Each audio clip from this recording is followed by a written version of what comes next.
Kesal buat onar jelang Lebaran, ratusan warga adang dan keroyok geng motor di Tasikmalaya. Ratusan warga mengadang sejumlah anggota geng motor yang berkonvoi di kota Tasikmalaya, Jawa Barat, Sabtu tanggal 6 April tahun 2024 malam. Mereka melakukan aksi meraungkan knalpot bising secara bersamaan dan berkendaraan zigzag di jalan raya. Tidak hanya itu, anggota geng motor ini membuat rusuh dengan memukul-mukul kendaraan yang ada di depan dan samping untuk minggir. Warga pun kesal karena aksi konvoi disertai teror pengendara ini terjadi di ruas Jalan Raya Sambong, Kota Tasikmalaya. Para geng motor tersebut sempat dikeroyok oleh warga yang sudah jengkel dengan ulah mereka. Sesaat kemudian anggota kepolisian dari Satuan Dalmas Polresta Tasikmalaya tiba di lokasi kejadian dan mengamankan para anggota geng motor dari amukan ratusan warga.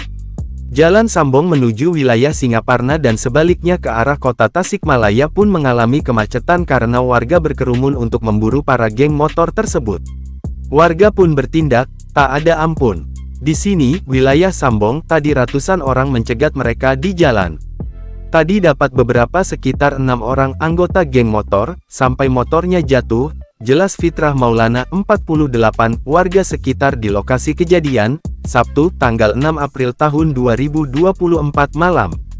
Menurut Fitrah, anggota geng motor tersebut mulanya melakukan konvoi ugal-ugalan di Jalan HZ Mustafa, Kota Tasikmalaya. Mereka bahkan berdiri di jok motor, membawa bendera, serta memukul-mukul kendaraan pengguna jalan di depan dan samping mereka.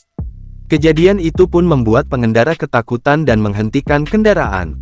Lalu, warga yang mendapatkan informasi bahwa rombongan geng motor itu akan melewati wilayah jalan raya di Sambong, berbondong-bondong keluar rumah. Warga lalu mencegat beberapa geng motor yang melintas dengan knalpot bisingnya.